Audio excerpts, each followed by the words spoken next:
Você tem um microfone desse? Oi? É que as meninas que precisam desse. Me vê com ela lá.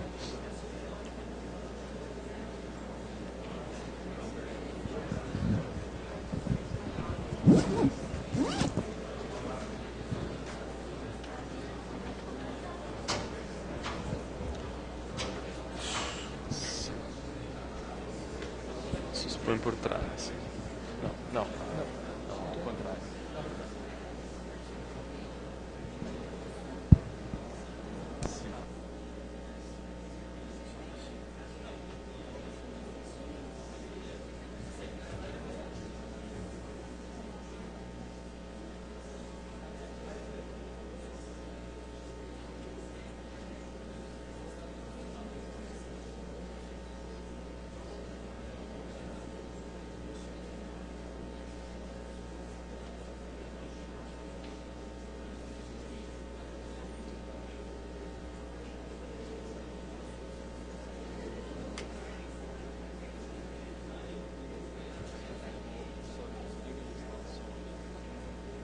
Pode trocar a imagem já.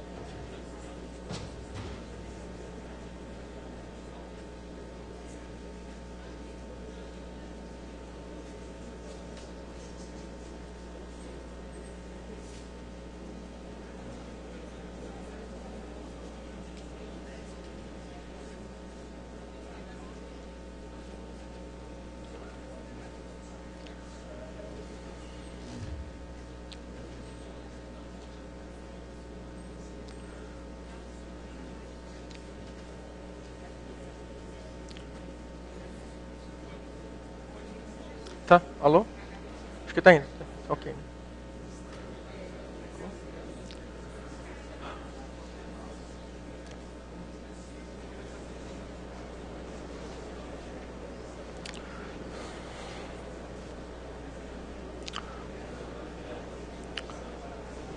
Pode ir? Tá. Bom, bom dia, pessoal. Tá? Vamos bater um papo aqui sobre esse programa. Tá? Normalmente, todo FIS eu falo do GIMP um pouquinho, porque eu tenho a oportunidade de colaborar diretamente com esse projeto aqui. É um projeto bem conhecido no mundo do software livre. E dessa vez eu vou apresentar um pouquinho diferente, tá? Porque normalmente eu faço a apresentação do uso básico do programa. Como é que a gente usa para editar uma foto,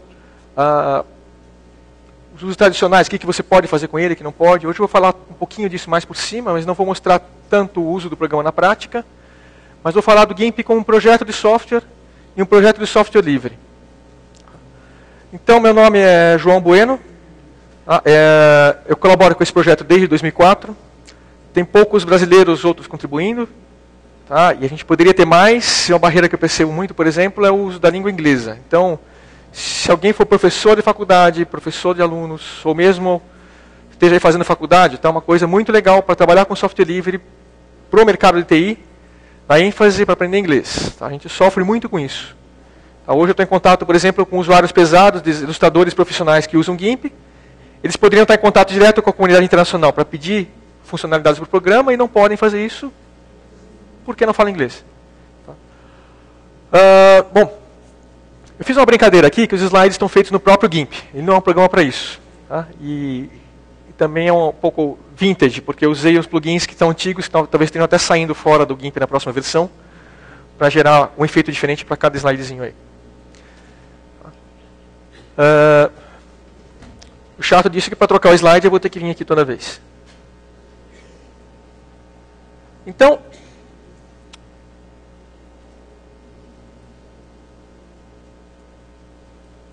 ele quer escrever. Espera aí.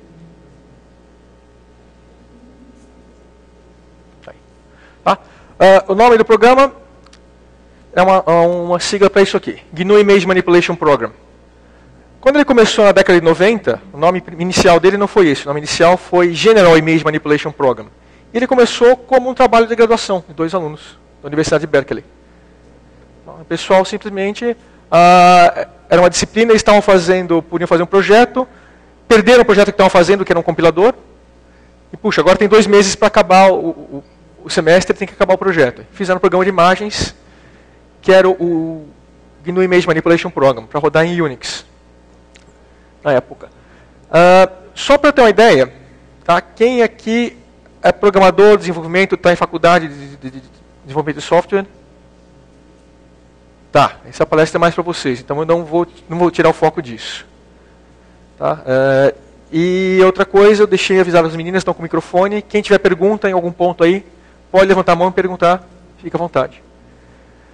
Bom, fazer um programa que você acompanha onde o mouse está, clica e aparece uma imagem, você salva essa imagem, é uma coisa que é relativamente simples.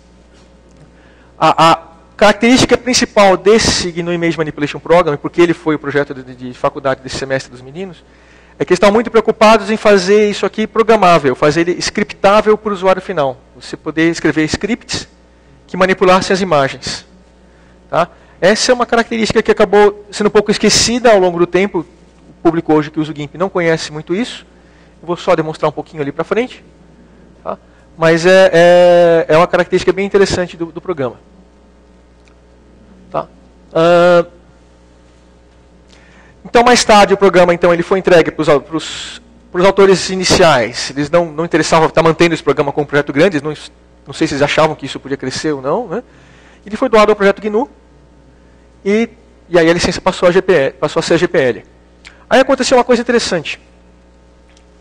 Vamos aqui. Não, uma coisa interessante não foi ainda. Não, isso aqui é o que eu já falei, está escrito criado nos anos 90. A coisa interessante é essa aqui.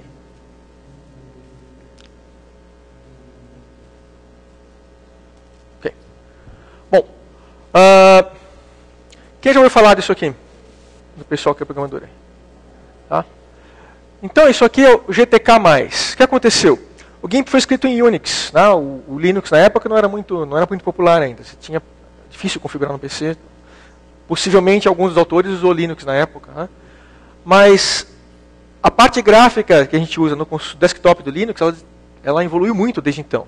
Na época, você não tinha um toolkit gráfico livre. O que é o toolkit gráfico? É a parte do programa que é responsável por desenhar tudo isso aqui. Né? Fazer os botões, fazer os menus, fazer as janelas, isso aqui, receber os elementos do mouse. O que acontece? Os Unix da época eram Unix proprietários, usavam uma biblioteca que chamava Motif. E o pessoal tinha que usar. O computador que tinha na universidade era esse, eles criaram então o GIMP usando Motif. Quando o projeto passou para a gestão do pessoal de software livre, o que acontece? Puxa, agora tem esse programa aqui muito legal, que a licença é livre, mas ele usa essa biblioteca que não é livre, inclusive era paga. Depois criaram a LastIF, que era gratuita. A LastIF acho que foi livre desde o começo, não foi só gratuita. Então, a gente pode escrever, essa biblioteca não é muito complicada, vamos escrever ela como parte do GIMP. Então, escreveram o GIMP Toolkit, que é toda essa biblioteca de infraestrutura para desenhar botões, desenhar janela, receber evento do mouse, criar menu, criar todos esses controles para manipular o programa, que a gente chama de widgets. Esse GIMP Toolkit, então depois ele saiu do projeto do GIMP, virou um projeto independente. Isso aqui é uma coisa que eu vou falar mais algumas coisas, casos que aconteceram aqui. Tá? O pessoal evoluiu ele virou o GIMP Toolkit Plus, o GTK+, né, que passou a ser orientado a objeto, antes não era. E passou a ser uma biblioteca que é usável por qualquer outro software, não só pelo GIMP. Então ele começou com uma coisa dentro do projeto do GIMP, e depois saiu e ficou uma coisa independente.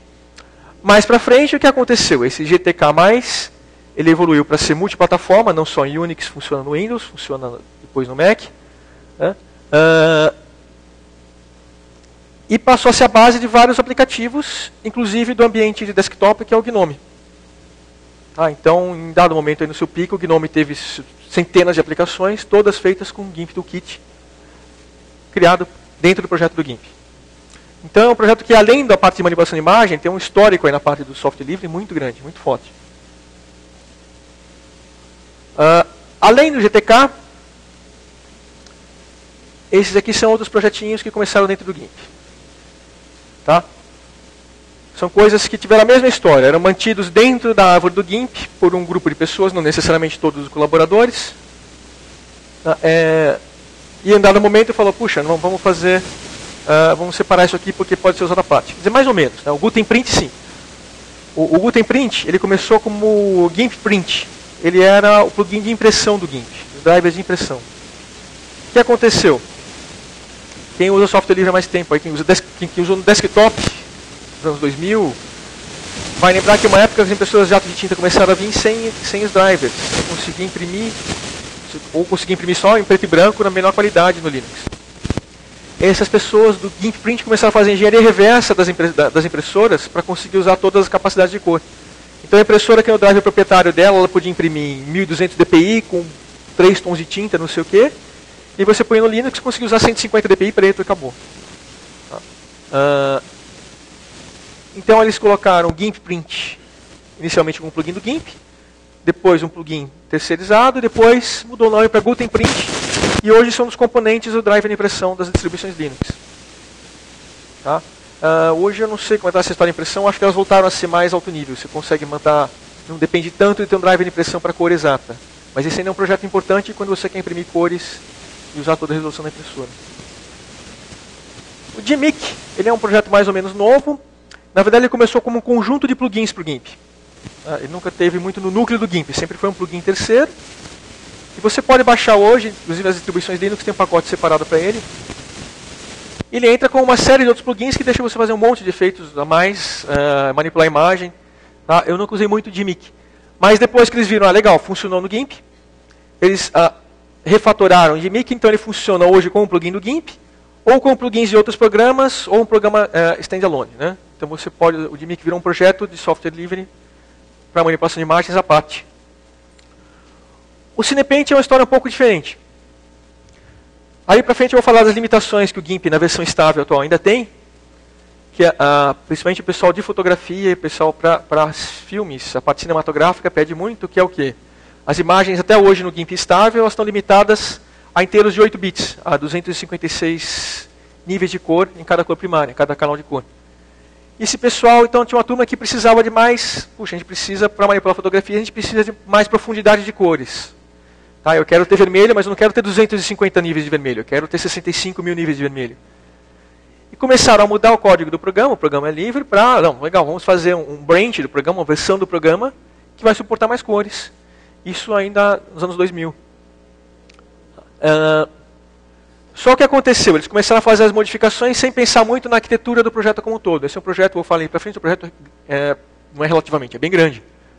Tá? E se você faz modificações aqui, começa a fazer, meter a cara, aqui não está declarado unsigned char, eu vou colocar float, tudo bem, vou dar um search replace todo unsigned char para o float, você vai acabar com a coisa tão engessada quanto estava antes, e pior ainda, porque vai ter um monte de coisa que vai estar bem encrencada lá. Tá, o que aconteceu então é que você teve uma divisão entre os desenvolvedores do GIMP. Você teve um grupo de pessoas que queria avançar com essas funcionalidades desse jeito, só vamos trocar aqui e tudo bem, o programa vai funcionar. E a turma que queria, não, vamos parar e pensar e fazer isso aqui direito. Tá? Então isso acabou levando a um fork, né, uma divisão do projeto. No primeiro momento foi chamado de Film GIMP.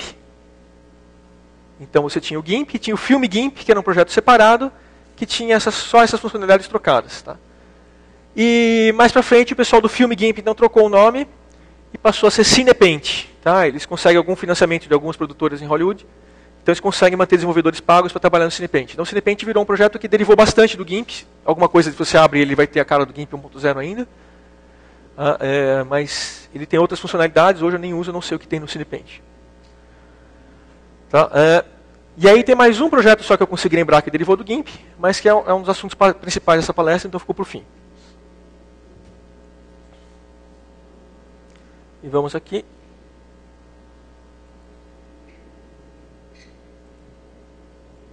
Tá.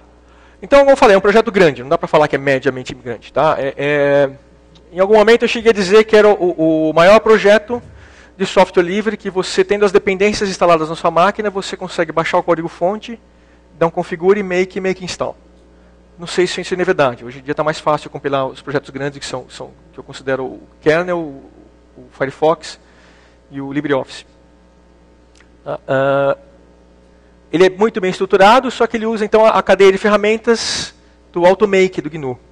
Tá? Que consegue dar conta disso, mas tem um custo. Essas coisas, as ferramentas ficam complicadas. Né? Eu vou dar uma passeadinha pelo código-fonte já. Mas então 1.500 arquivos em C é bastante coisa. Tem mais ou menos 500 mil linhas de código. Então, quem está na faculdade aí, tá? Pega o maior programa que você fez no trabalho de semestre, talvez, se ele for realmente grande, do projeto de faculdade, vai chegar a 12 mil linhas, 15 mil linhas. Eu nunca vi um projeto de faculdade de semestre ter mais de 5 ou 6 arquivos em C. Tá? Hoje em dia, quando você trabalha com Java, C++, que a IDE vai lá e cria toda a estrutura do projeto para você, os arquivos dos projetos são maiores, mas a IDE é que cria. Vamos dar uma olhadinha aqui. Tá? Além dos arquivos em C, opa, aqui mais para frente.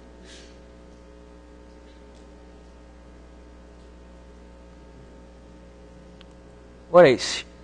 Você também...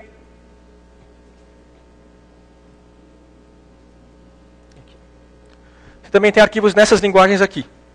Tá? Então o programa principal é em C. Ele é orientado a objeto. Ninguém perguntou.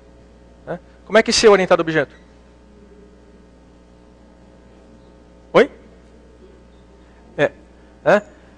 O que acontece? Você tem... A orientação a objeto não é uma coisa que depende necessariamente da linguagem. A orientação a objeto é um jeito de pensar no seu problema. Tá? Então você tem um framework em C, que é usado para programação em C orientada a objeto, chamado glib. Tá? Que é usado a base do GTK e a base de todo o GNOME. Tá? Ele permite, entre outras coisas, que os seus objetos sejam visíveis para programas feitos em outras linguagens. Então você pode acessar sua classe de objetos declarada em C, a partir de um programa em Python, a partir de um programa em Perl, a partir de um programa em Ruby, com algum trabalho em cima disso. Não é automático, não era automático, hoje em dia é, mas o GIMP não está ainda na última versão aí. Tá? Mas a parte de você acessar essa arquitetura, você tem programas dessas linguagens aí. O Scheme é uma variante do Lisp. Tá? Para quem não conhece, no GIMP não aparece o nome Scheme, aparece o nome Scriptful. Então quem já escreveu um scriptzinho para o GIMP com aquela coisa cheia de parênteses, é o Scheme. Tá? Os arquivos em Python hoje são só os plugins em Python, que são poucos. Tá? A ideia é a gente conseguir melhorar a forma de distribuição dos plugins, para as pessoas começarem a escrever mais desses plugins. Perl é usado na compilação do GIMP, porque você tem alguns arquivos, alguns pedacinhos de código, que precisam estar nos arquivos de biblioteca da libgimp, para serem reutilizados pelos plugins, e tem que estar ao mesmo tempo no programa principal, com poucas modificações. Então o Perl é usado de uma forma muito esquisita, que você escreve o seu código C embutido num arquivo Perl aqui e ele é distribuído automaticamente para arquivos C de outras partes do código. O Shell é usado mais na estrutura de compilação do Automake. Tá? E linguagens de programação eu acho que são essas. Você tem arquivos de outros tipos aí dentro do GIMP. Tem, óbvio, que tem imagens, tem um pouquinho de arquivo HTML, tem um monte de arquivo. É uma sopa é um projeto grande. Tá? Vamos só dar uma olhadinha nesses arquivos aqui. Então, em geral, a gente fala, puxa, arquivo software livre, vamos contribuir com o Mozilla, vamos contribuir com o LibreOffice, né? E a turma nem olha a parte de código. Vamos dar uma olhada aqui. Deixa eu pegar aqui. F11. Aqui. Esse aqui.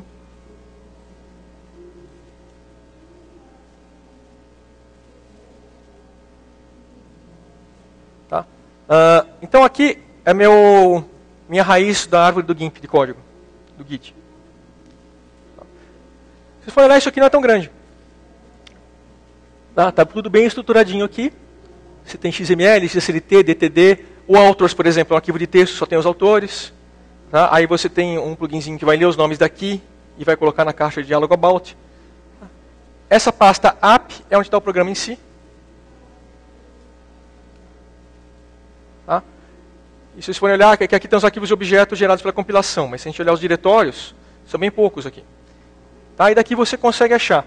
Ou você usa uma IDE modernosa que acha tudo para você, e em geral os desenvolvedores do GIMP preferem não usar isso, tá? Ou você então vai procurando, enquanto você não está familiarizado com o código, você pode procurar com o grep, ferramentas de busca, puxa, onde é que está o código para tal funcionalidade. Tá? O código em C de qualquer parte dessas aqui é muito bem escrito. Se a gente olhar aqui, entrar, por exemplo, na parte de tools, vocês vão olhar que tem centenas, só listar os arquivos .c.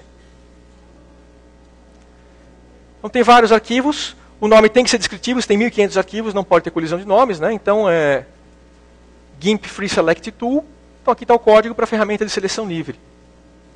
Tá? GIMP Gaggle Tool vai ter o código para essa ferramenta. Vamos pegar o Flip Tool, que é uma das ferramentas mais simples, é simplesmente aplica uma transformação de espelhar a imagem. Né? Por acaso, hoje ainda é uma ferramenta independente que faz outras coisas no GIMP. E o que acontece é que para você conseguir programar com essa orientação objeto em C, o código nunca fica pequenininho, porque você tem que declarar a classe em C, aí sim, você tem que dar voltas. Você tem que fazer um monte de coisas. Então, só dá uma olhada a 10 mil metros aqui no código. Você tem aqui o preâmbulo, que é o programa todo do GPL, então todo arquivo tem aqui o preâmbulo do GPL. Você tem os includes. Fica ruim que ele quebrou em 2 linhas lá, né? Deixa eu diminuir só um pouquinho, porque não é para ler mesmo, é só para a gente dar uma olhadinha na cara. Tá? Então está aqui. Aí no fundo é C. Tá? O mesmo C que você aprende lá no primeiro semestre de faculdade, às vezes, vai estar aqui. Não tem erro para você entender isso aqui. O que acontece é que todos os nomes de variáveis, como eles são compartilhados entre 1.500 arquivos, tem que ser muito bem explícito, não pode ter erro, não posso bater. Então você tem constantes, e você simplesmente põe o nome por extenso, não tem erro. O que eu quero? O GIMP Tool Cursor Flip Vertical. É um nome gigante, mas não tem erro. O que é um GIMP Tool Cursor Vertical? Tá? Ele muda o cursor do mouse para o cursor que é vertical, espelhar na vertical, que são 2 flechinhas. Isso aqui é a inicialização da ferramenta. Então, GIMP Flip to Init.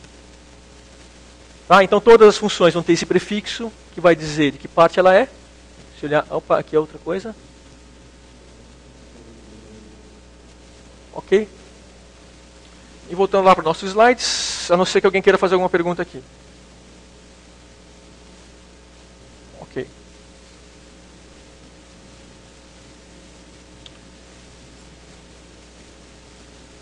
Bom, tem outras coisas que você precisa se preocupar quando você está falando de um projeto desse tamanho.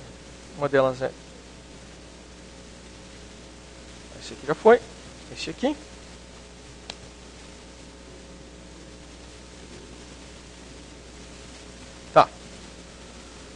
Tá bom.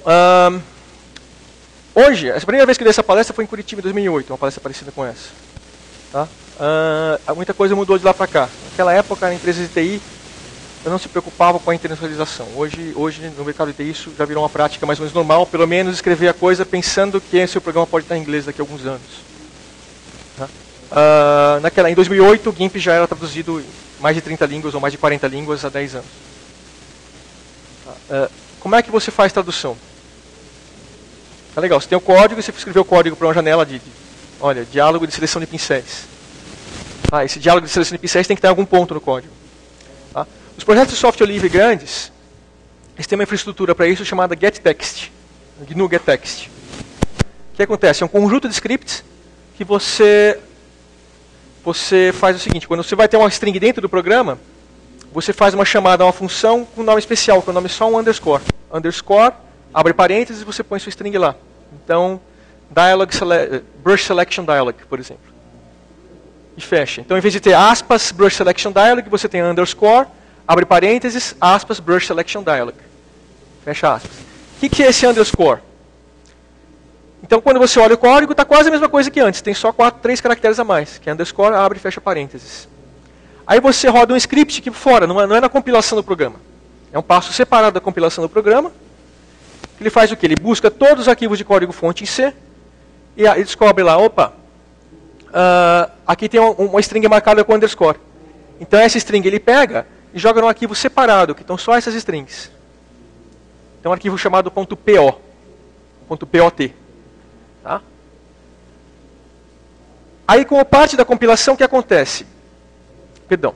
Tá? Aí o que acontece? Esse aqui, o POT, é o arquivo que os tradutores veem. Então você tem tradutores comunitários. Você pode ajudar projetos como GIMP, como Mozilla, como o LibreOffice, outros como tradutor, sem nem saber programar. Porque você vai pegar só esse arquivo POT, tá?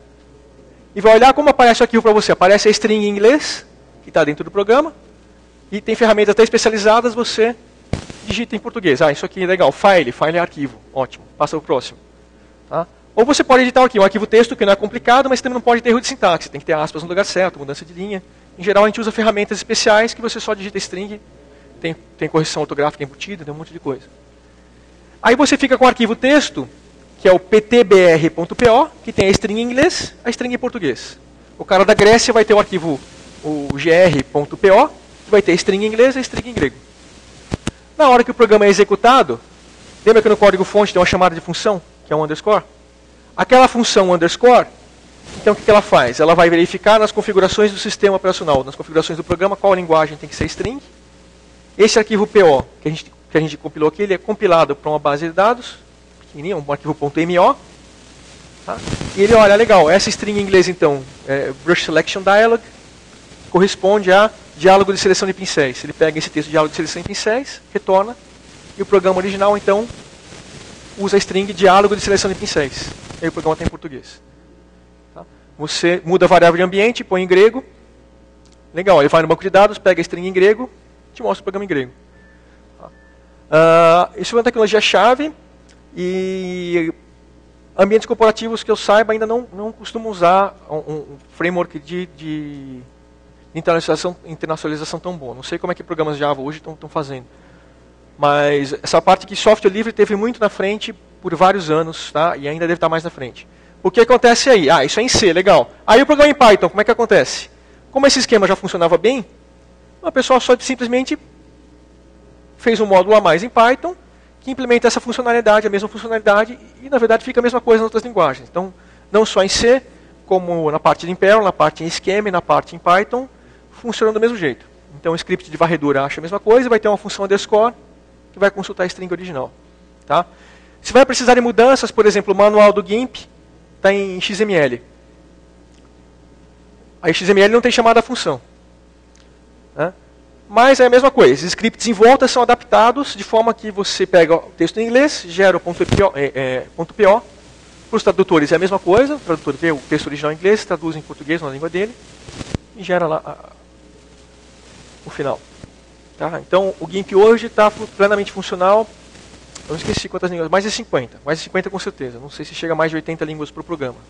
Algumas às vezes não são terminadas a tradução. Às vezes um voluntário começa a tradução, traduz o principal, traduz o começo, larga. Então não é só ver quais arquivos estão aqui para contar. Ok? Se tem outro problema quando você está trabalhando com um programa desse porte, que hoje, felizmente, também no mercado de TI as empresas já não contam, a parte de software livre sempre esteve na frente, porque sempre dependeu de trabalhar colaborativamente, que é... Deve ser esse aqui. Isso. Inclusive, tem várias palestras sobre isso aqui aí no FISL, né? Tem... Tá. Quem trabalha com TI, trabalha com programação e não sabe o que é versionamento, está na hora de nem voltar para o emprego. Estuda antes para depois voltar lá. Nem precisa ir para o escritório. Tá. Infelizmente, tem empresas que a pessoa está fazendo a cara dura ainda, fazendo a versão do programa. E aí, legal, você grava a sua versão do arquivo de hoje, grava a versão do arquivo de amanhã. Tá? Eu tive ano passado numa empresa grande em Campinas, do governo, tá? Um centro de pesquisa do governo. E aí o cara, de repente, me marcou, eu ia participar de um conjunto com um projeto lá, o cara me marcou uma reunião para explicar SVN para os outros participantes do projeto. Eu, nossa, mas SVN? SVN era legal 6 anos atrás, talvez 7. Né? E aí eu me assustei, porque para os outros participantes do projeto, que não é quem marcou a reunião, era uma novidade completa. Nossa, como é que você pode fazer isso? E o que é o controle de versão? Tá? É um mecanismo que permite o desenvolvedor individual voltar em qualquer ponto do código que ele estava, ele tem undo infinito para o código dele, então, puxa, então você não fica com medo de desfazer, quebrar uma coisa no seu código. Preciso implementar uma funcionalidade nova, só que eu preciso mudar aqui. Tá? Sem controle de versão, a tendência é o quê? Pega o arquivo que funciona, põe um outro nome, põe em outra pasta, deixa aqui no cantinho e vai mexer nesse. Tá? Você faz isso 5 vezes, você tem 6 arquivos, se for em 3 arquivos diferentes, você tem 15 arquivos, e já não dá mais para mexer. Isso se você for um desenvolvedor. Tá? O código do GIMP é um núcleo pequeno de desenvolvedores, tá? Mas ao todo eu acho que mais de 400 pessoas já mexeram nesse código. Talvez esse número seja bem maior. Precisaria contar no log do Git. Tá? Atualmente ativos, esse é mais ou menos 20. Só que pega os nossos 15 arquivos, quer dizer, 3 arquivos, 5 modificações, uma pessoa, eu tenho 15 arquivos em 2 dias, 3 dias, sei lá. Multiplica isso por 15 anos de projeto e 400 desenvolvedores. Tá? Você vai ver que não vai dar muito certo. Deixa eu guardar o meu GIMP Flip Selection Tool.c de 5 de maio de 2014 aqui. Esses programas cuidam disso automaticamente para a gente. Tá? E mais ainda, não só do que uma pessoa faz, mas ele permite então a sua colaboração interativamente com o outro. Tá? Quem não conhece isso aqui, por favor, veja na grade onde tem uma palestra do Git, ou de Mercurial, tem uma legal, acho que no sábado, do Carlson. O Carlson está aí? Ele falou que vinha essa palestra. Tá? E é muito bacana. Que permite o quê? Eu faço uma alteração nesse arquivo, só que aí outra pessoa lá na Grécia fez uma alteração no mesmo arquivo. Como é que eu faço para combinar as duas alterações e ter o mesmo resultado? Para não bater. Qual arquivo que vale? O cara da Grécia ou o meu? Tá? Esses programas gerenciam tudo isso. O que vai acontecer? A hora que eu tentar pegar o arquivo que eu modifiquei, colocar no repositório, o Git vai falar, não, olha, o arquivo lá já está mudado, não é mais o que você tinha para começar a trabalhar aqui. Então agora a minha responsabilidade é pegar o que o grego fez, trazer para cá. Se o programa conseguir encaixar, se ele mexeu no começo do arquivo e mexer no final, o programa às vezes consegue encaixar os dois. Legal. Mesclei as duas funcionalidades, testei o programa, posso mandar a versão combinada. Se bateu, ele mexeu nas mesmas linhas do arquivo que eu mexi, conflitou. Certo? Aí eu tenho que editar manualmente até funcionar tudo. Não, fiz funcionar. Ou não, ele já consertou o que eu ia consertar. Então tá bom, esquece, joga fora o que eu fiz. Essa coordenação de comunicação entre os usuários tem que ser feita à parte. Né? Se você está um projeto que está meio misturado as responsabilidades, você não sabe quem vai mexer onde, pode acontecer de ter conflitos. Aí você tem que se comunicar por outro canal, ou IRC, ou bate-papo, ou tickets, né? Em geral. Mas o Git em particular, ele foi... O que acontece? Os programas deixavam a desejar, inclusive os proprietários. Né? Então, um dos maiores projetos que existem de software no mundo, talvez se não for o maior, o kernel Linux, né? Chegou um dado momento que ele precisou de um programa melhor de controle de versão. O SVN fazia muito tempo que não dava conta. Tá? O Linux era mantido com controle de versão proprietário, esqueci o nome agora, que era dado gratuitamente para os desenvolvedores do Linux. Esse dono da ferramenta proprietária chegou um dado momento e falou, não vou mais distribuir gratuitamente isso aqui, vocês vão ter que pagar. Aí o Linus Torvalds tirou as férias do Linux, deixa eu fazer uma ferramenta então que a gente vai precisar. E criou o Git, que é um negócio realmente revolucionário. Para quem estuda isso aí, porque ele é um controle de versão distribuído. O que acontece? Nos dois primeiros, eu tinha a cópia no servidor e a minha cópia aqui. A minha cópia aqui eu não tinha histórico, eu só tinha como uma fotografia. O histórico do projeto estava tudo no servidor. Então, se eu quisesse copiar o projeto para ter toda a história, quem fez o quê, voltar no passado, eu tinha sempre que consultar o servidor, tinha que estar online. Aquela cópia canônica, eu não consigo sair de lá. Tá? O Git é um controle de versão distribuído. Como é que ele funciona? A cópia que está nesse netbook aqui tem todo o histórico do projeto. Tá? Se for destruído, cair uma bomba na Europa, acabar todos os servidores do GIMP lá, tá? Uma cópia dessa aqui, você restaura o projeto com todo o histórico dele desde 97. Qualquer alteração. Eu quero voltar no estado onde estava esse projeto em 23 de agosto de 1998 e compilar o GIMP 0.8. Eu faço isso e compilo o GIMP 0.8 aqui. Claro que eu tenho o histórico do GIMP, eu vou precisar das versões das bibliotecas daquela época. Então dá um trabalhinho fazer isso, mas você tem tudo aqui. Não, mas eu quero fazer uma versão minha do GIMP, quero fazer o filme GIMP 2, vou fazer outro fork. Eu vou na minha conta do GitHub, começo um novo projeto, e pronto, eu pego todo o histórico do GIMP, a licença deixa eu fazer isso, e ponho lá todos os arquivos com todo o histórico e continuo desenvolvendo de lá, sem precisar falar com o projeto principal de novo. Tá? Teve um cara que fez isso há uns anos atrás, que criou o tal do GIMP Shop. Pra quem é usuário do GIMP, talvez lembre disso aí, porque muita gente só queria usar o GIMP Shop, porque ele alterava os nomes dos menus, a exposição das coisas, para lembrar o Photoshop em vez do GIMP. Ele fez o pior jeito possível, porque ele não usou nada dessa infraestrutura de tradução. Para alterar o nome no menu, por exemplo, ele precisava só fazer uma tradução especial, em N Photoshop, por exemplo, e já alterava o nome no menu. Nunca falou de volta com os desenvolvedores principais do GIMP, então tudo que ele fez foi um trabalho que não entrou de volta no projeto principal. E o trabalho dele é uma coisa, esse é um projeto grande, não dá para uma pessoa só manter uma versão separada. Acontece que virou um projeto que ganhou certo momento entre os usuários, que todo mundo falou, nossa, olha, tem um GIMP que parece o Photoshop, vamos usar. E não era uma coisa que era mantível, a gente sabia que não era. A gente sempre, como os desenvolvedores do GIMP, a gente não recomendava o uso. Né? E hoje quem se acostumou com aquilo lá ficou órfão. Né? Bom, eu falei lá atrás que a gente tinha o GIMP foi criado com a ideia de você poder interagir programaticamente com ele sem precisar escrever em C. Tá? Então o GIMP tem um negócio bem bacana que chama PDB, Procedural Database. O que acontece é que todos os plugins que você faz para o GIMP, e grande parte das funcionalidades internas dele, estão disponíveis numa API, que você pode chamar de diversas outras linguagens de programação, tá? Inclusive interativamente. Como é que a gente está de tempo aqui? Tá? Isso aqui é possível que sofra uma mudança nos próximos anos. Então eu vou mostrar aqui do GIMP.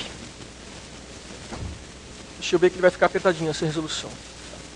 Eu estou com outra imagem aberta aqui. Ok. Aqui no menu Filtros, aqui embaixo, tem o Python Full e Script Full.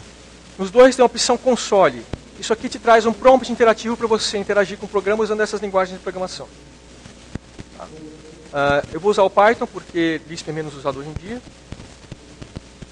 E eu sei melhor também. Tá. Ele abriu esse promptzinho aqui. Aqui eu não sei se vai aumentar a letra. Esse cara não aumenta a letra. Tá? Talvez dê para ler aí. Bom.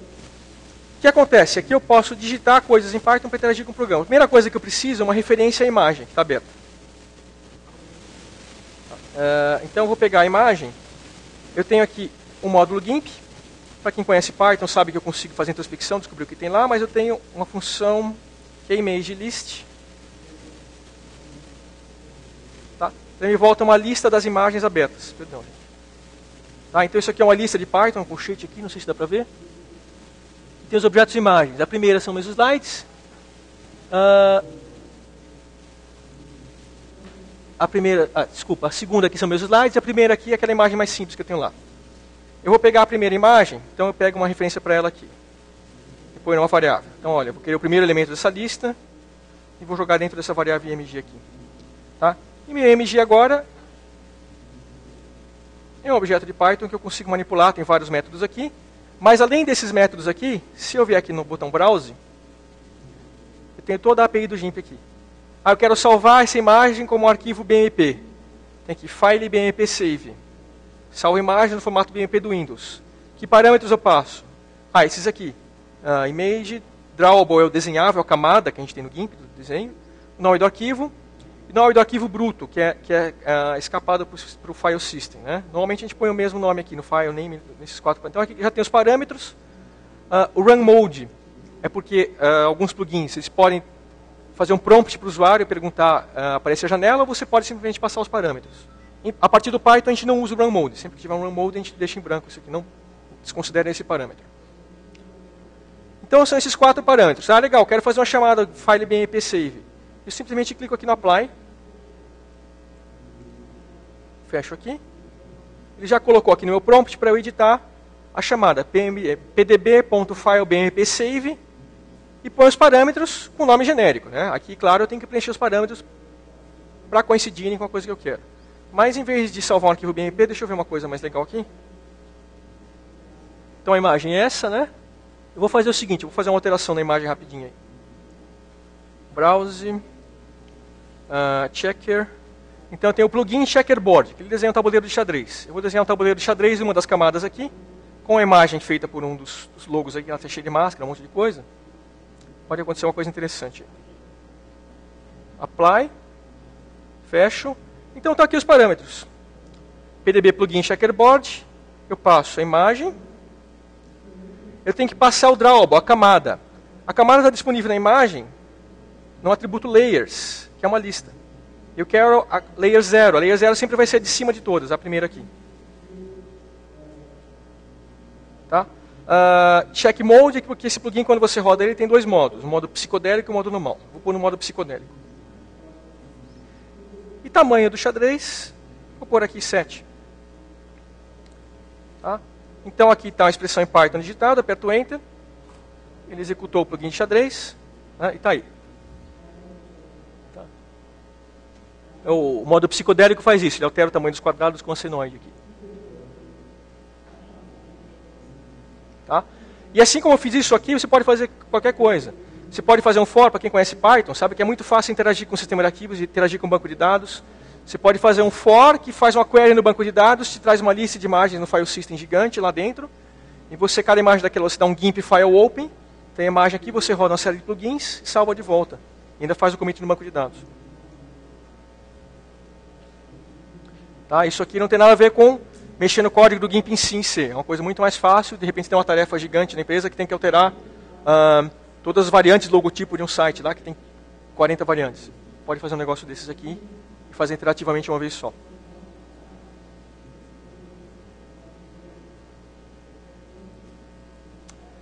Bom, eu devo ter aí uns 10 minutos ainda. Então, uma das limitações do GIMP é essa aqui. Até o GIMP 2.8, que é a versão estável hoje, a gente tem pixel de 8 bits por canal. E eu falei lá atrás que teve essa briga com o pessoal do Cinepaint para criar... Eu aperto toda hora o botão errado.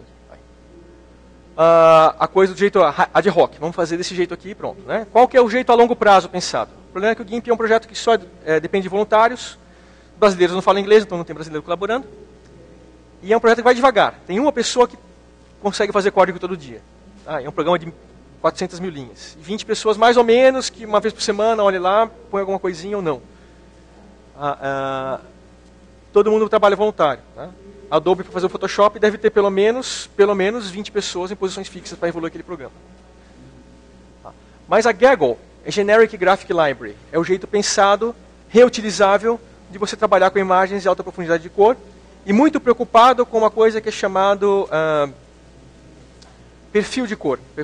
Que é um gerenciamento de perfil de cor. É você garantir que a cor que você está olhando nesse projetor vai ser a mesma cor que está na minha tela, vai ser a mesma cor que sai na impressora de jato de tinta, vai ser a mesma cor que sai na gráfica. Isso é uma coisa muito complicada, uma coisa que você pode fazer faculdade disso, de gerenciamento de cores. Tá? A Gaggle é uma biblioteca toda pensada para isso. E com a Gaggle, a profundidade de cor das imagens não está mais limitada a isso aí, a cores de 8 bits inteiro. Né? Na verdade, não tem mais limite nenhum. O GIMP, por padrão, a versão que está em desenvolvimento hoje, 2.9, vai usar imagens com 32 bits de cor em ponto flutuante. Eu não sei quando o Photoshop chega. Talvez ele tenha uma versão para isso. Né? Mas eu sei que o normal do Photoshop é o pessoal trabalhar com 16 bits inteiro. A diferença é muito gritante.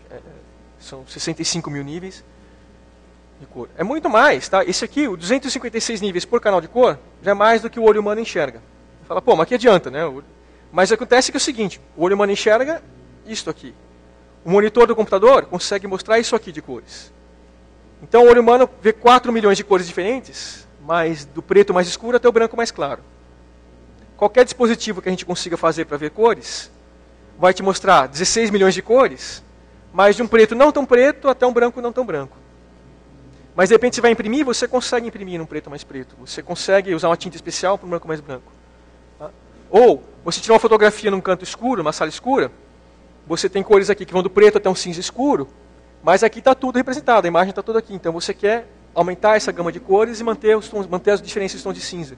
É onde, se pegar aparelhos DVD mais antigos, por exemplo, se você põe um filme DVD, fica aquelas faixinhas. Quando você aparece uma cena escura, a pessoa parece que tem um efeito especial de reduzir cores. Então isso aqui permite fotógrafos trabalhar com cores em todas as faixas. Você pega uma máquina boa, tira a fotografia em RAW, que capta a imagem com esse nível de detalhe também. Então você consegue pegar uma camiseta preta de alguém na plateia e consegue aumentar todos os níveis de sombreamento da camiseta, por exemplo. Tá? Mas a Gaggle faz muito mais que isso. Ela é uma coisa pensada para ser futuro. Né? No título dessa palestra está processamento de imagens nas próximas décadas. Essa biblioteca, tá? ela permite isso. Não é só o GIMP. O GIMP é um programa que ele tem hoje um legado muito grande, que são esse 500 mil de linhas em C, que é difícil de manter. Tá? Hoje em dia poderia chegar alguém e fazer um front-end de... Obrigado. Tá? Poder fazer um front-end em linguagem de alto nível, ou Python, ou até JavaScript, colocar coisa, em cima da Gaggle, e você vai ter as funcionalidades principais do GIMP, que é a parte de manipulação de imagens pesada, num programa que tem a interface por cima, e você tem toda a parte profissional, a parte que se preocupa com o processamento de cores, a parte que se preocupa, não, mas não fica lento isso aí. Fica lento pra caramba, mesmo no computador moderno. Tá? Mas o que acontece? Na Gaggle você consegue, legal, onde que a gente atualiza? Onde que a gente melhora a performance? Só aqui. Então aí tem um projeto, por exemplo, para usar o cálculo de pixels, passar para a GPU, para a parte do processamento gráfico. Tá? Em vez de fazer na CPU, que isso é mais lento. Tá? E usa OpenCL para isso. Esse projeto, inclusive, começou com um brasileiro da Unicamp, que fez isso num projeto daquele Summer of Code. o Vitor Oliveira. Tá? Então o Vitor ele foi a primeira pessoa que pegou a Gaggle, que já estava pronta, muito lenta, e começou a otimizar para fazer uso da OpenCL, que é uma linguagem mais ou menos alto nível, que permite que você escreva o mesmo código para rodar em placas de vários fabricantes, da Intel, da NVIDIA, AMD. E a Gaggle está aí, então agora ela está começando a ser mais usada. Ela existe assim, desde 2006 o projeto foi ressuscitado e estaria usável. No núcleo do GIMP ele vai sendo adotado aos poucos. Na versão 2.9 do GIMP, agora ela começa a ser usada de fato para você poder tratar imagens com mais profundidade de cor. Tá? E com essa maior visibilidade dela, começa a ser usada em outros projetos também. Tá? Inclusive, eu estou revivendo os bindings de Python dela, chamando de Python Gaggle, e você então pode fazer um projeto de Python que, se você precisar de alta precisão de cores, você não vai ter em outra biblioteca gráfica, mas você vai ter na Gaggle. E o que ela faz? Ela faz o processamento baseado em grafos, ou seja, em nós. Qual que é a ideia? Quando você tem um GIMP aqui, o que você está dizendo para o programa aqui? Olha, compõe a imagem a partir dessa imagem base com essa imagem aqui em cima, né? Mas essa imagem de cima ela tem 50% de transparência. Tá?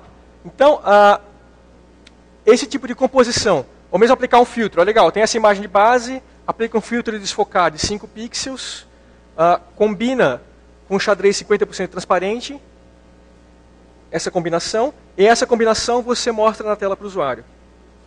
Então você passa a ver todas as suas operações gráficas como um nó num grafo. A Gaggle faz isso. O GIMP, na interface dele, não deixa fazer isso hoje. Eu vou falar o que vai acontecer quando o GIMP deixar você fazer isso na interface. Hoje ele não deixa ainda. O GIMP, na interface, o mais próximo que ele tem são as camadas. Mas as camadas do GIMP hoje não deixam...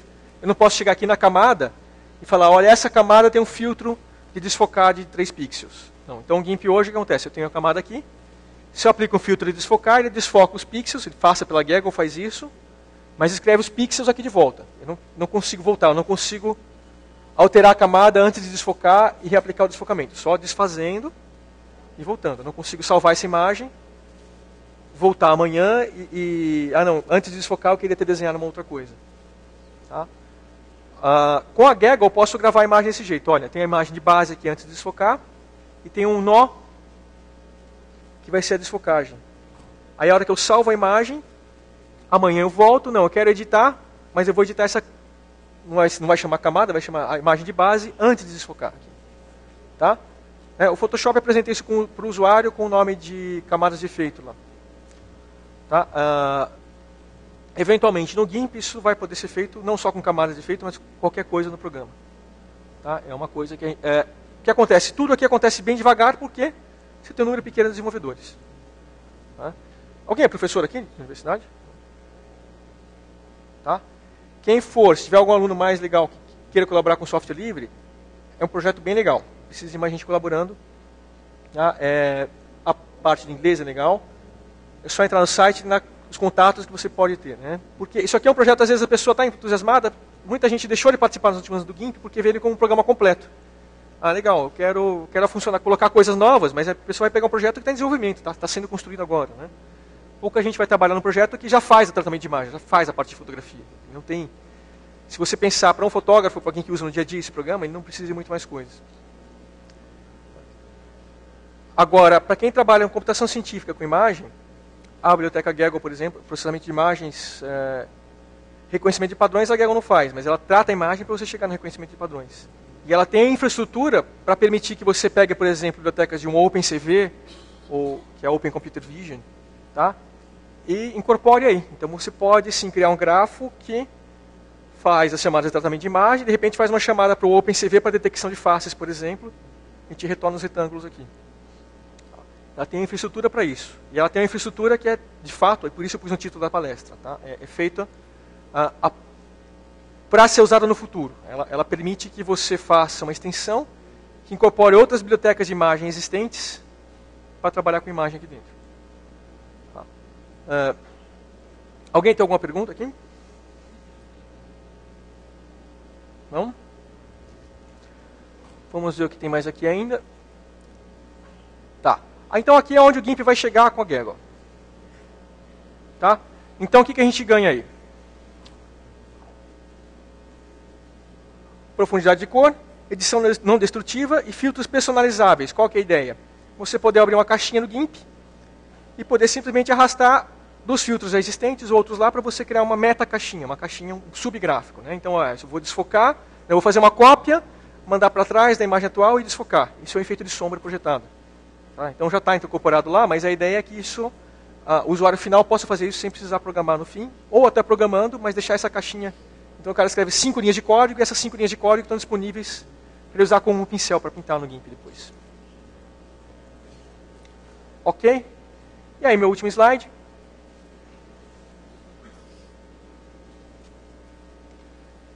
A gente tem tempo ainda? 5 minutos? Então eu tenho o último slide aqui com o e-mail, mas eu vou fazer uma demonstração do uso programático da Gaggle então. A gente tem 5 minutinhos. Vocês estão quietos para fazer perguntas? Se alguém tiver alguma pergunta, pode fazer também. Não? Tá ok. Então, só para dar uma ideia para vocês como funciona essa Gaggle, é independente do GIMP. Tá? Qualquer um ensinando programação ou usando processamento de imagens. Legal, preciso fazer uma tarefa com imagem, não queria usar o GIMP inteiro, pode fazer isso aqui. Vamos pegar aqui e voltar no meu F11. Aqui. Bom, então aqui está onde eu estou desenvolvendo essa ligação do Python para usar a Gaggle. Python. Então aqui é o prompt interativo de Python. Eu vou importar meu módulo da Gaggle. Ok. Quem conhece Python sabe que eu posso fazer introspecção dos objetos. Então eu tenho o módulo, dou um dir, e mostro o que eu tenho lá. Eu tenho list operations, eu tenho o graph e eu tenho o node. Na verdade eu vou precisar só do graph, do list operations aqui. Bom, eu vou criar um novo grafo, que vai ser então um componente que eu vou listar as imagens. Não, primeiro vamos ver as operações que eu tenho, né? Gaggle.list operations. Ele me mostrou aqui todas as operações disponíveis. High pass, fractal trace são filtros do GIMP. Alguns são filtros tradicionais de processamento de imagens, tá? Por exemplo, high pass, noise spread. Tem o NOP, que não faz nada, você precisa às vezes para poder deixar uma caixinha vazia no lugar que você vai trocar depois. Tá? Legal. Então eu vou fazer o seguinte, aquela imagem que eu salvei do Fizzler, eu vou abrir ela, mostrar na tela, depois a gente vai girar ela um pouquinho, só para fazer em 5 minutinhos aqui. Tá? Então eu vou ter uma variável G, onde eu vou criar um novo graph da Gaggle. Esse graph eu posso criar em branco e completando com uma lista de Python, ou eu posso simplesmente passar os nomes das operações que eu quero como strings já aqui. Então eu vou querer um png load,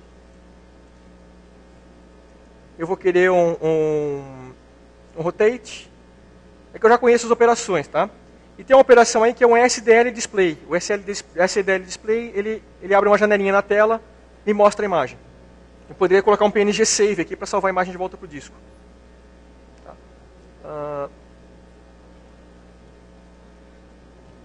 SDL display. Ok. A hora que eu olho o grafo, ele tem isso aqui dentro. Eu preciso configurar as propriedades. Vai carregar um PNG de onde? Tá? G funciona como uma sequência de Python. Me manda olhar o objeto que está no G índice 0. Olha, um node PNG load e tem uma propriedade path que está em branco. Legal. Eu quero que o G de 0.path seja fizzly.png. Que é aquela imagem que está aberta no programa que eu gravei aqui no disco. Tá? Esses outros aqui eu não preciso configurar agora. O G de 1, por exemplo, ele tem lá um rotate e onde eu quero rotacionar, mas deixa 0. Eu simplesmente agora uso o meu grafo com um objeto chamável. Tá? Para ficar mais parecido com a imagem, eu poderia simplesmente escrever isso aqui. Tá? Se alguém que estiver usando Gaggle a partir do C, vai ter que chamar o process. É a mesma coisa aqui no Python. Tá? E ele vai criar uma janelinha e mostrar na tela. Aquela imagem que está aberta lá. Tá, então, programaticamente, eu estou abrindo um arquivo de PNG e mostrando na tela. Poderia estar salvando, poderia estar pegando os dados e jogando para a web, por exemplo. Tá? No G de 1, ponto degrees, aqui não tem autocomplete. Vou pôr 15 graus. Opa. Digitei errado. Pronto. Eu tentei usar uma variável que não existe. Ele falou, opa, erro, né? Pronto. Degrees, eu invoco de novo. Tá? E tá lá, rotacionei 15 graus. Tá? E você pode fazer até uma coisa interativa que vai atualizando a imagem, girando isso aqui e atualizando a tela a cada pouco tempo.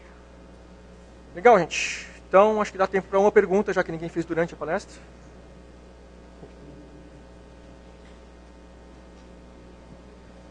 Oi. Você citou aí que a respeito da performance da Gaggle, que você disse que ela era um pouco lenta. Você aconselharia ou até mesmo usaria num projeto para ser colocado em produção em uso profissional? Digamos, um aplicativo, um software para tratamento de imagem que foi desenvolvido por uma empresa para um uso específico? Sim. Você acha que essa performance tem que ver o seu requisito, né? Se você vai fazer uma coisa com vídeo em tempo real, por exemplo, ainda assim ela funciona, porque você pode escrever suas operações, aí você vai escrever em C, para trabalhar com um caminho de 8 bits inteiro, por exemplo, se você precisar. Ou acelerar com OpenCL. Tá? Agora, se o seu uso não for para vídeo em tempo real, se o seu requisito for qualidade, aí ela é melhor que qualquer outra. Então tem que ver qual que é o requisito da sua aplicação. Inclusive dá para você adequar ela para ter uma árvore que renderiza rápido, e em paralelo a mesma árvore que renderiza de uma escala maior, por exemplo. Então você mostra na tela a renderização rápida e vai fazendo em background, por exemplo, a renderização em alta qualidade que você grava no disco. Tá? Okay. Então a Gaggle é a escolha perfeita para uma aplicação desse tipo. Ok, obrigado. Então, gente, isso aí. Tá? Legal.